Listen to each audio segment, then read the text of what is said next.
We're now on step 1.2 of the fuselage construction, which includes fitting the side plate that locates the pivot mechanism and the main spar, and we get to have our first experience with what we're calling the bit bag. So what have we got in the bit bag so far, Bruce? Alrighty, well I just opened it up and there's lots of tiny little bits. So we've got more tiny little bits. We got the tail boom, the wing drive, or the wing tubes. I'm thinking this is a spar. Anyways, bottom line is there's lots of little tiny things in here. Probably be a good idea to get like a small paper cup or something like that to put the parts in so you don't lose them. Again, this is where you're going to use your couple different tools. This little alignment tool and the reading glasses, just to make sure that both of these wing pivot tubes are not only square with the airframe, but they need to be parallel to themselves as well to prevent the wing from binding when it's going through the twisting motion. Okay, so we're working on the second side and we've already put all the bulkheads in, and we just came across something that is like really cool.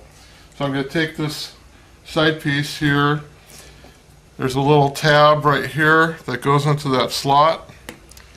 So all you do is you key it in like that and then rotate it, push, and it's keyed in like that.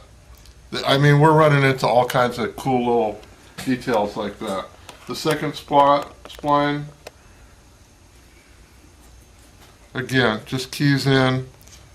There's slots here, little tabs down here, and it all just locks right in.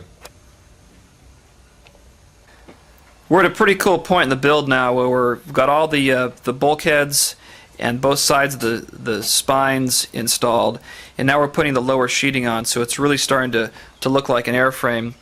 Over here on Bruce's model, he's started to tack it from the front working back, and everything lines up absolutely perfectly. Everything just falls right into place. So it's pretty exciting. You can see once again just how small this airframe is. It's a tiny model, but with the various triangulation and the engineering that went into it, it's very strong as well. This build is moving a lot faster than I thought, and when we initially looked at the kit and the number of parts, we were a little concerned about being able to figure out where everything is located. And it actually hasn't been a problem at all. In the instructions, Kevin has every sheet marked. It's pretty easy to find stuff. And like I said, it's moving pretty quick. Understand that there are different thicknesses of sheets, and if you don't find something on one sheet, just a matter of turning the page and you find where it's indexed on the following sheet.